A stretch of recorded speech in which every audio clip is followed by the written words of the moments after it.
Okay, so now we're getting into what I would call the solo section. It's a breakdown into the same chord changes of the main verse, so that D major, A major, B minor to G.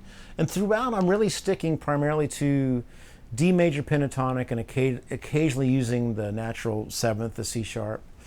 So you can think about it as D major pentatonic over most of it, but to voice lead really properly through the changes, you're going to want a little bit more specifically out of the D major scale, maybe.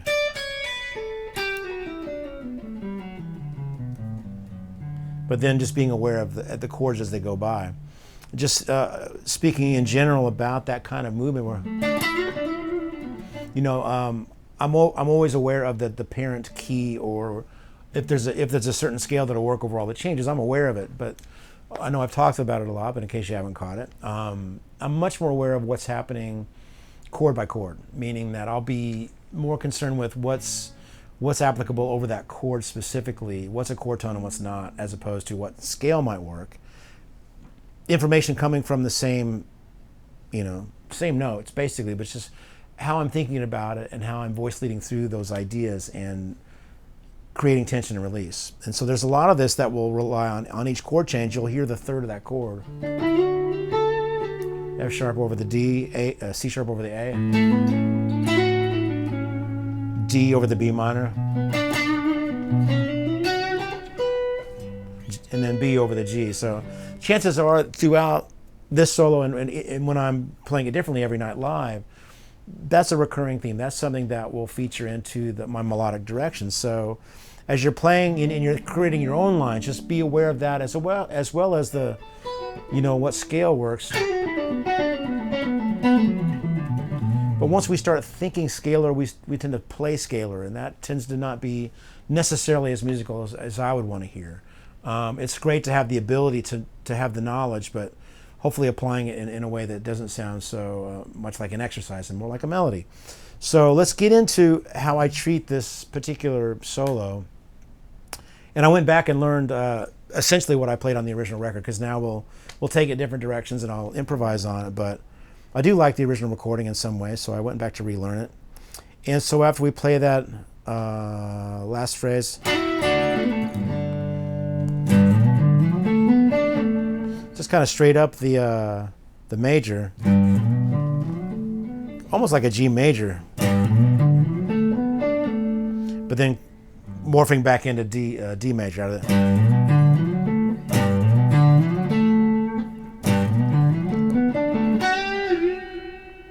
And the melody, a very simple melody I had in mind was just that G to F sharp, but I tried to find an interesting way to phrase it to give it more dynamic and more energy and sweetness to it.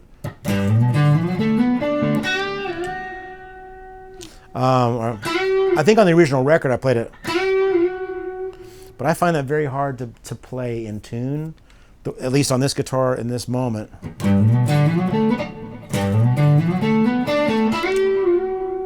I'm not really nailing it. So when I came time to readdress this, I revoiced it on this B string, and I think it sounds a little sweeter. I'm overdoing it. I'm getting more sustain, and I find that just to be a sweeter spot on the guitar.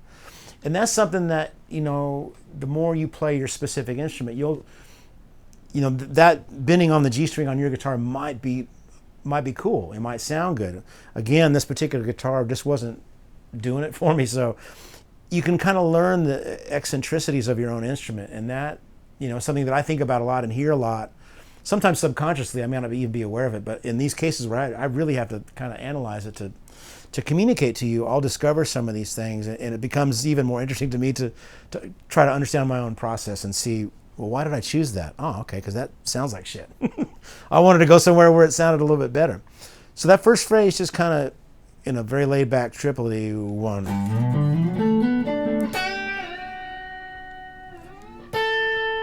Then I bend up to an A, because it's going to the A chord.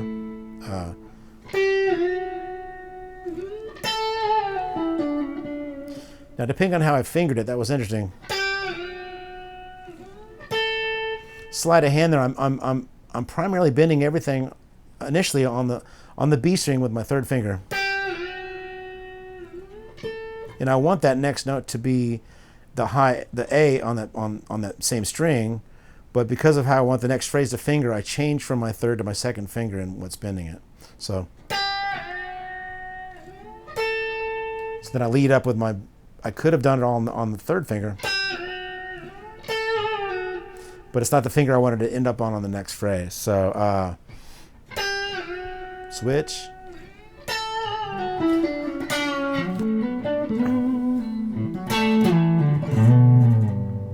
Okay.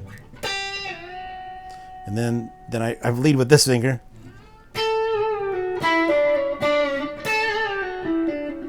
That's another rearticulation move that I do a lot. I don't know if it sounds Eastern or not, but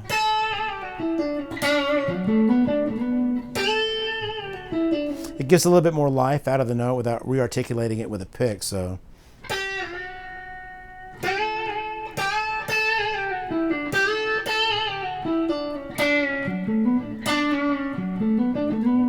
another thing I do, I'll slide down there with that first finger.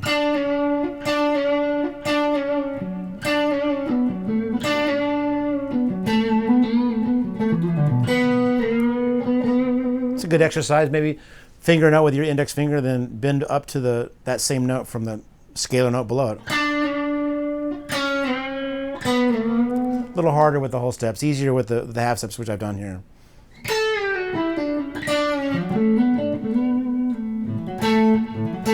It's an open string that's being used as a pivot.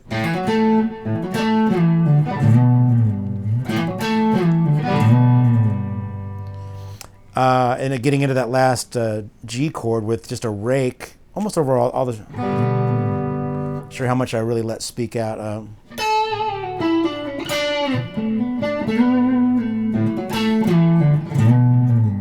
And I'm upstroking that, raking. And I'll let a little bit of the D and sometimes G string, just to give it, a little bit of a support.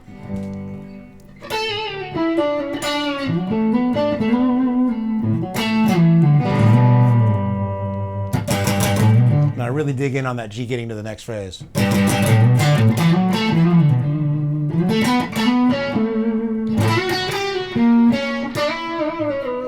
Now there's our friendly little A sharp there, which is alluding to that's the third of that F sharp 7 chord.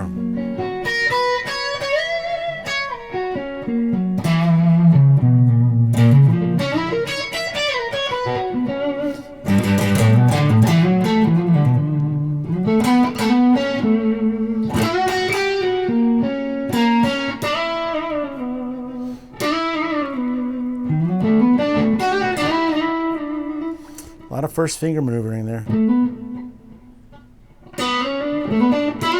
So.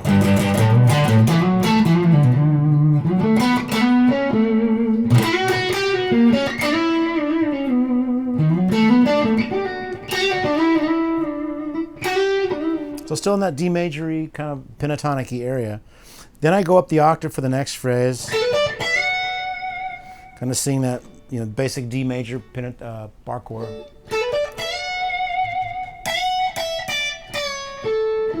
Just straight down the arpeggio of the A major.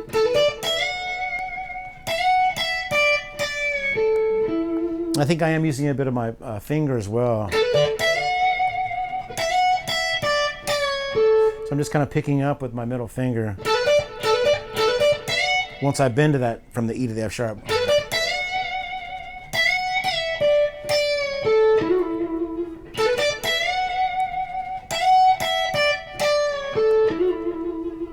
It's another thing that Hendrix did a lot too. He would use his thumb to kind of wrap around the neck to bend for a little extra strength. Now, depending on your hand size, depending on the neck, shape and width of your neck, this may or may not be a physically possible thing. But it's something that does help me. I've got a fairly narrow neck on this guitar, and my hand, I pretty normal size. You can see how I'm really anchoring, to give strength to that bend. Be much harder. I wouldn't do very well with the neck behind the neck, thumb behind the neck. And try bending it too without vibrato initially.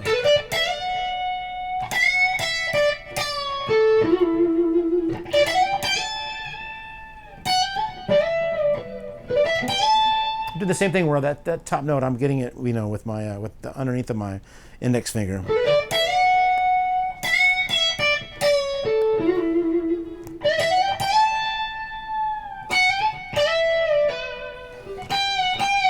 Now then I'll go back to the pick.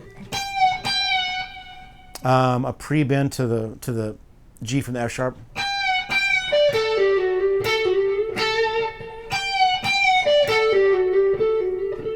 Straight down the arpeggio and scale. You see that big old D major chord.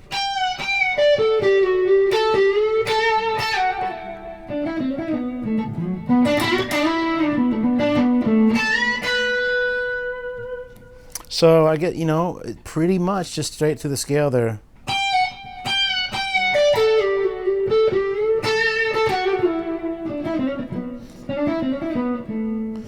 You can hear each chord as it goes by, even if you don't hear the band going on. I'm really making sure I make use of those chord tones. So if I go, I'm in the A chord.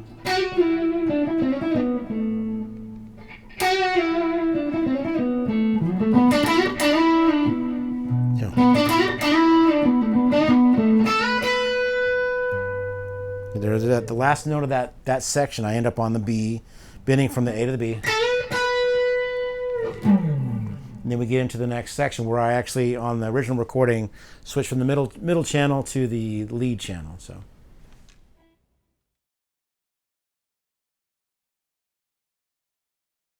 Okay, so proceeding now into what we're going to call the B section of the solo.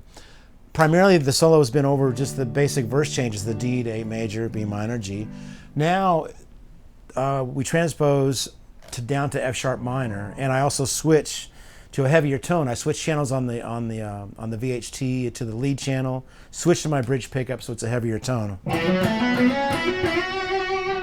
And this modulates to F sharp minor, I guess, to G major, to F sharp minor, to B minor, A, G, walk down E minor. And now to some diminished. I say some diminished because I wasn't sure what to call it. But after it goes down to E minor, then to that big old F sharp 7, and then, which really turns into a dominant 7 with a flat 9 implied, because that's when I get into the a bit of a diminished run. So looking at now, I could just call it an F sharp 7 flat 9, or you could think of it as G diminished, B flat diminished, C sharp diminished, or E diminished. As you know, any diminished chord can be named by any note in the chord itself, and then move it up a minor third, and it's just an inversion of that same chord. So for now, I guess we'll just call it, I'm going to call it E diminished because I start from an E minor kind of 6th interval up here. So that's the easiest way for me to remember it while I'm playing. So E diminished. And it takes us back to the melody. It's a nice tension chord, you know, resolving into that. So let's get into the melodic content over that chord progression.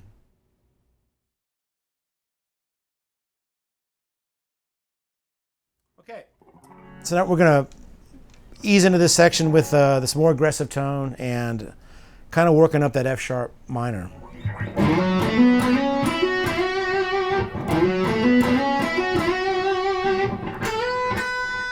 And of course, as luck and fate would usually have it, when that next chord happens, I'm right there on the third of that chord. It's a G major chord, and I'm so kind of the 3 to the 9. When it goes back to the F sharp minor 7, I release it.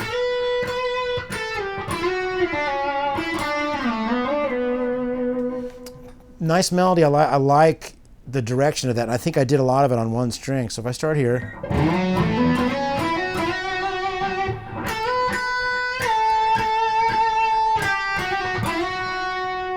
So all that information is over the G, kind of right out of the G major scale. But over that F sharp minor, it's an F sharp minor going to B minor. So I'm voice leading through that. So it's the root down to the 5 of the chord.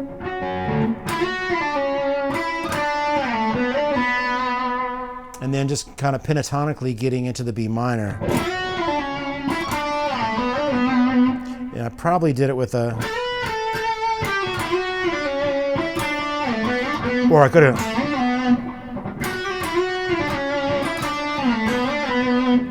hard to say in the heat of battle where I might go with that, but it's generally going to be something that is on the one string, and it's going to involve sliding with one articulation.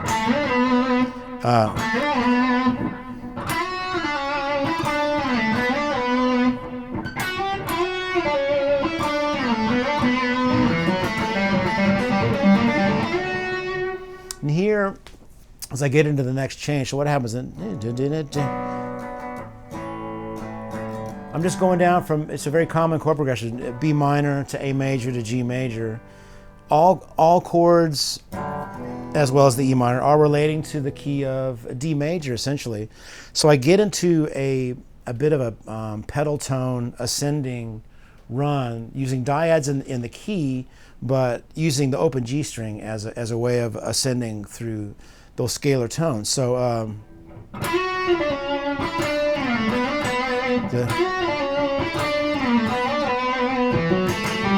so kind of in that A major pentatonic.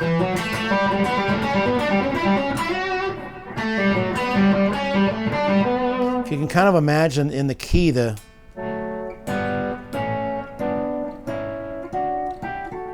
it's always a good idea to in a 2-string grouping and know the dyads throughout that scale. So if I'm thinking D major, there's the root and major third. If I were to descend diatonically,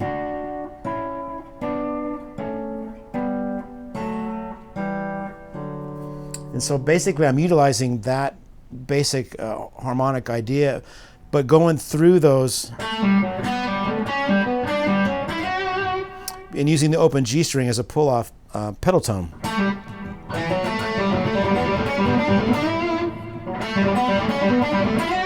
That's it.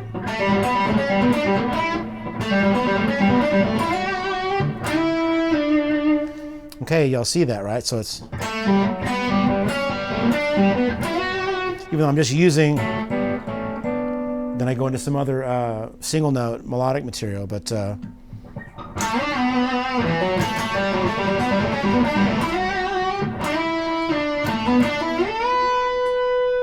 of an interesting melodic choice there. And that's over when it's on E minor, so.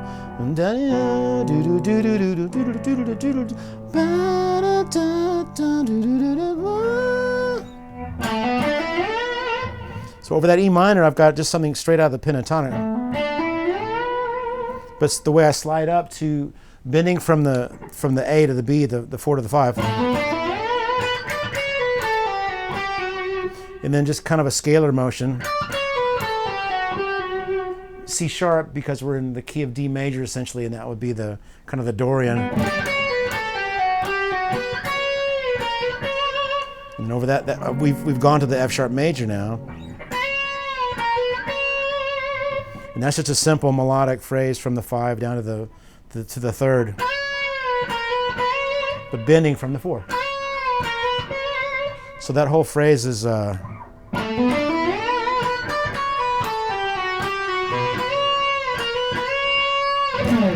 and a big old Hendrixy E string pull down. And then as we've now decided, it's E diminished. So it's basically taking a similar, just a pattern and going scalar down that same pattern. So that's kind of a cool little lick, and it's a minor third on top and a minor third on bottom, a sixth away. So you've got the notes E, C sharp, and then G and E.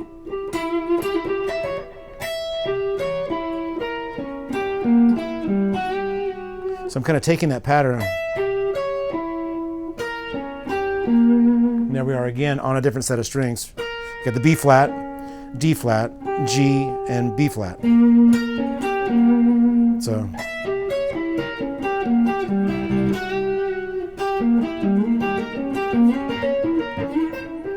Lots of material there in the diminished, and I'm just getting to the point where I'm finally starting to practice some diminished things, and we're going to share some of those ideas in the lick builder idea, in the lick builder column. So, but this was just a pattern.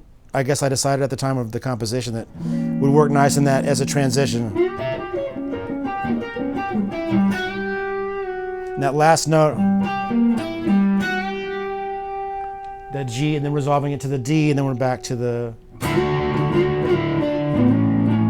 another statement of the melody. And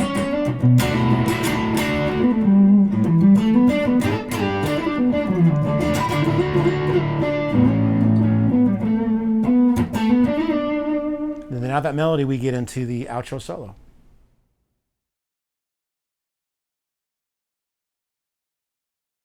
So we're coming out of that last, out of the B section of the solo. It restates the head.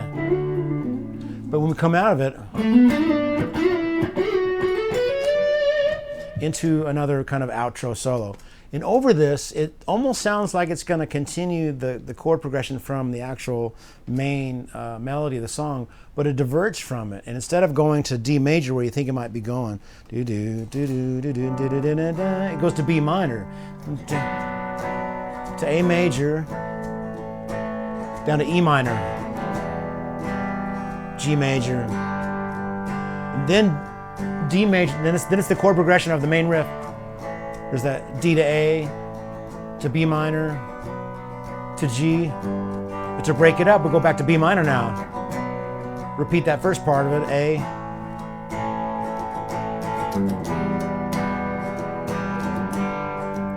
And then one more time back to D for the melody. Okay? But let's look at the melodic material over that chord progression.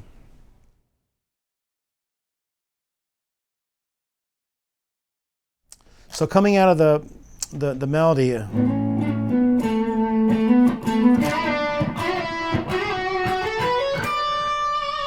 just a common thing for me to kind of step up through the pentatonic on the one string and with one finger.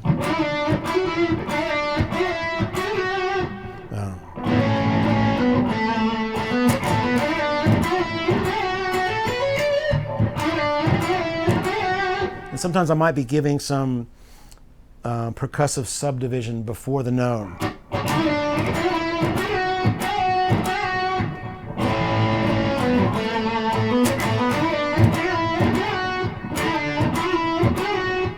You can hear me, I'm dampening the strings and giving, it's almost a rhythmic springboard to pivot the upcoming note.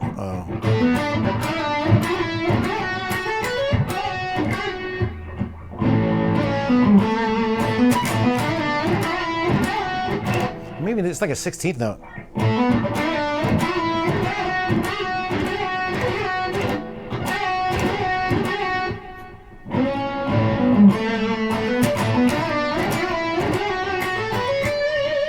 And then I'm bending.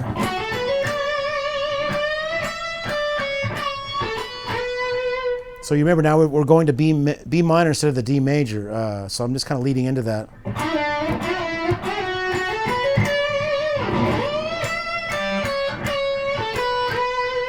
Kind of relying on the ninth for a little bit of tension.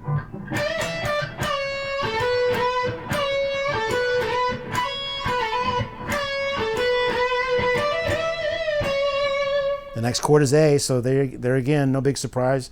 Voice leading to the C sharp. And a lot of bending happening with my middle finger. Traditionally, most people bend with their third to get a bit more strength, but a lot of times melodically, it makes more sense for me. And I get enough support from my index finger. Third.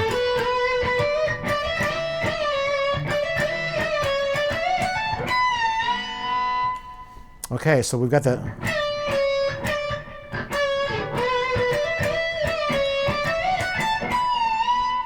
And now, here comes one of those licks where it's kind of a triplet feel, and I look at it as like kind of falling down the stairs a little bit. It's kind of meant to sound like it's, falling a certain way, or a leaf kind of trickling down from the tree. And sometimes it happens in such a way it's hard for me to slow it down and explain it. But it's basically working my way down through the E minor pentatonic with a little bit of the D major scale put in. So let me see if I can recreate it.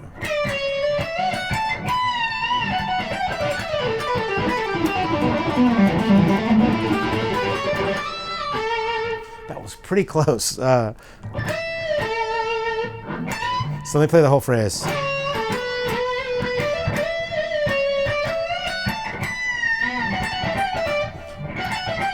That's the first part of it, and that's just straight down the D major scale.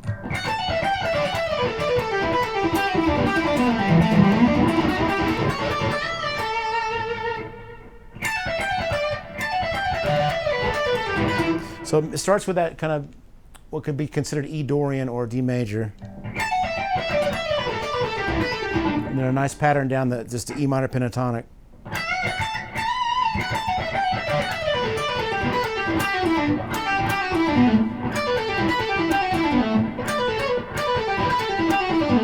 So I've played the E minor pentatonic,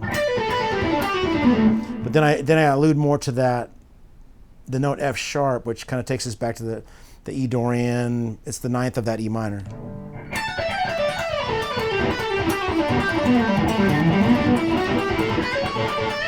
And then just kind of back up that major pentatonic.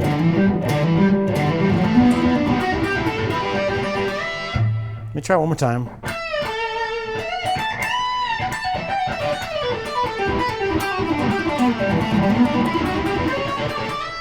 And there it's a bit of Lukather-isms kind of building up to the peak, that note. I'm bending up to an E, which is the ninth of we've now gone back to D major. So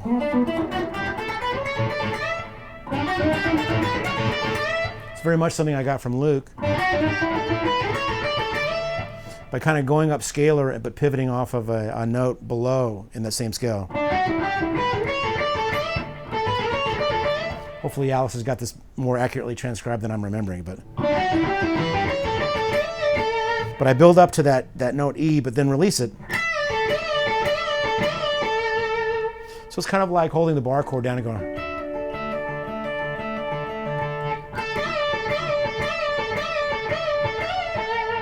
Then it goes to the next chord, which is the A. So I'm kind of utilizing a rhythmic and melodic motif and then building it through the next chord.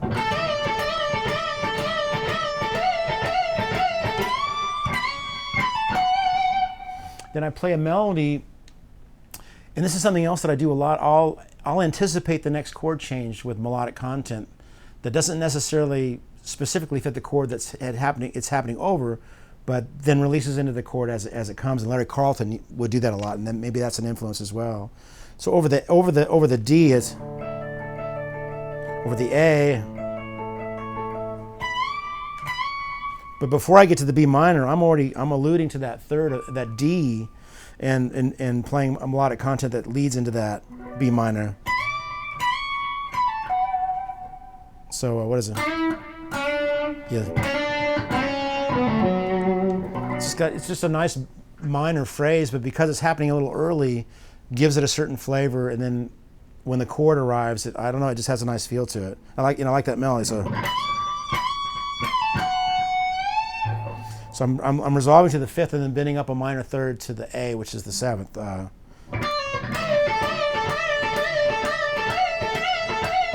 should also point out, I guess in the picking now, the top note is picked up.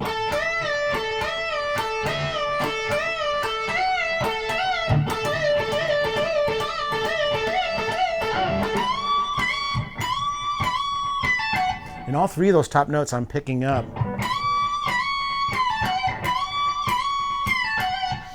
I think subconsciously over the years, when I'm in the high register, especially on the E string, I think I'm more accurate. I feel like I'm more accurate getting more tone out of the string picking up than I am down. So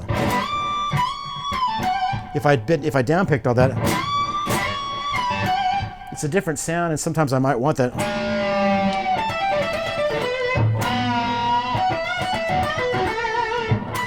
But because I wanted a really a pure melodic statement, and also that kind of chime I can get with a.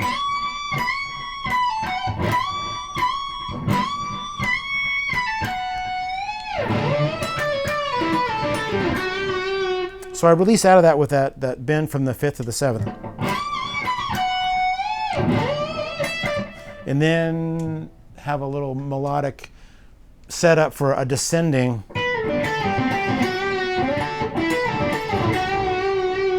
Kind of just getting into that F sharp to G half step in. And then the last phrase that goes to the B minor, I build up in an ascending pattern using the classic Jimi Hendrix octaves.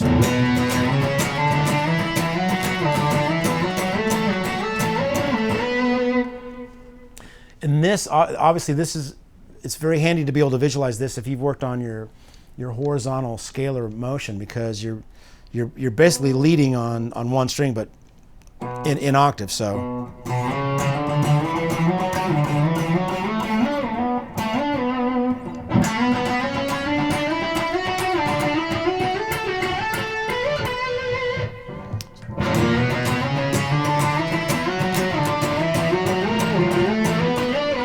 A little sloppy there, but the idea is that we're hitting two strings at once. Well, letting two notes speak at once, but I'm actually the entire time hitting four strings. I'm basically playing the E, the A, and D and G strings.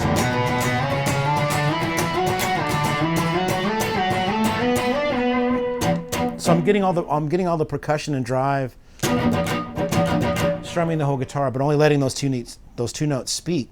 So obviously your muting technique becomes very important here. The underside, or I should say top side of my index finger is keeping the low E from speaking. And then the underside of the index finger is muting it.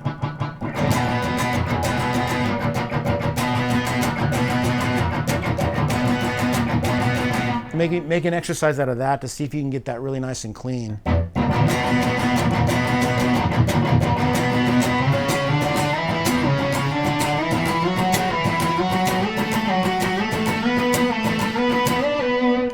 And there's I'm also noticing there's some kind of slurring that I'm doing. I'm getting some rhythmic activity out of the shift of the notes, you see. So it's not.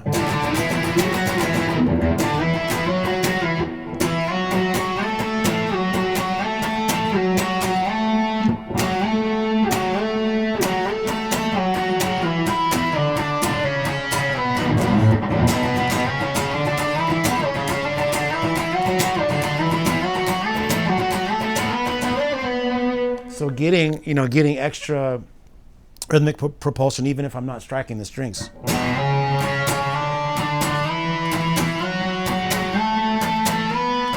It's a nice exercise there.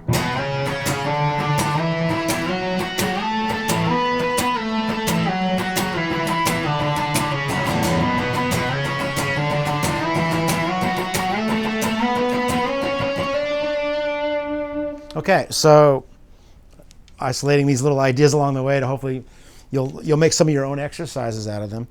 So I ascend. I'll play the whole phrase now.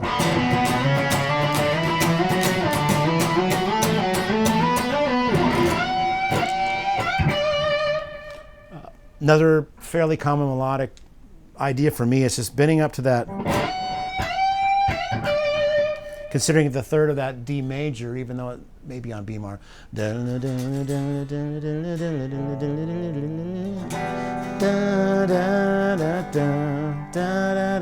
that's nice. It's actually the ninth and the third of E minor. So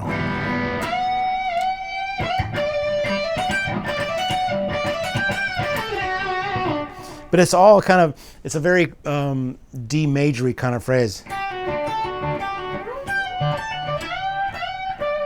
That 3 to 4 content, F sharp to G. So, but that particular point in the tune, it works out to be a nice little melody over the E minor. But I'm bending up to the F sharp from the E, slightly descending, then bending further up to the G.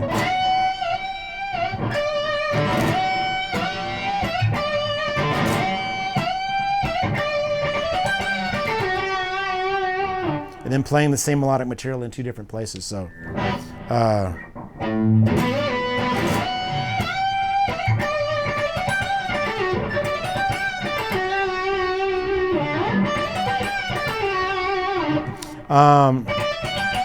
thinking about that D major. And then we're back to the melody.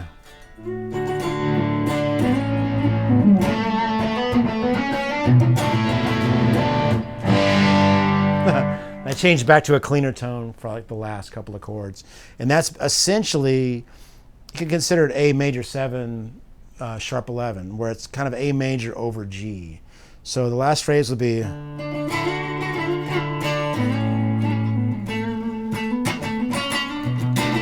G.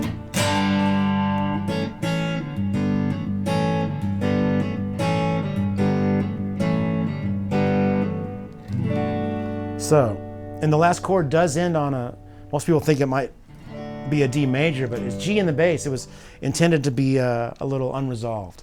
And so that's essentially an A major chord. And I am using my fingers. I guess I've tucked the pick at that point. Just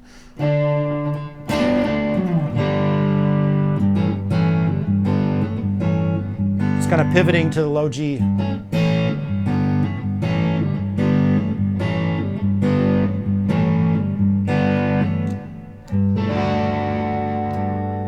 And that last chord, it kind of looks like D major over G, but it's got the E in it as well, so kind of works out to be a G major 7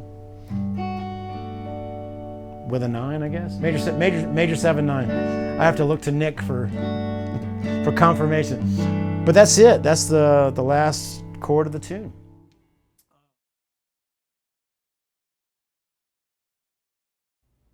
It's a deceptively simple song. We'll just say that. It's not too horribly complex in its melodic content nor its chord progression, but as they say, the devil's in the details. You know, I hope you'll take to heart some of these, more the intricacies of how to play some of the chordal work and some of the melodic lines, and really try to get the information that's within those little phrases, and how that can hopefully apply over to your everyday playing. And obviously I hope you enjoy playing this tune, because it's a favorite of mine. I do love playing it, and of course playing it live, we get to play it differently every night. But I hope you enjoy my interpretation of what I think the original version was. Close. And enjoy the journey. See you on the next one.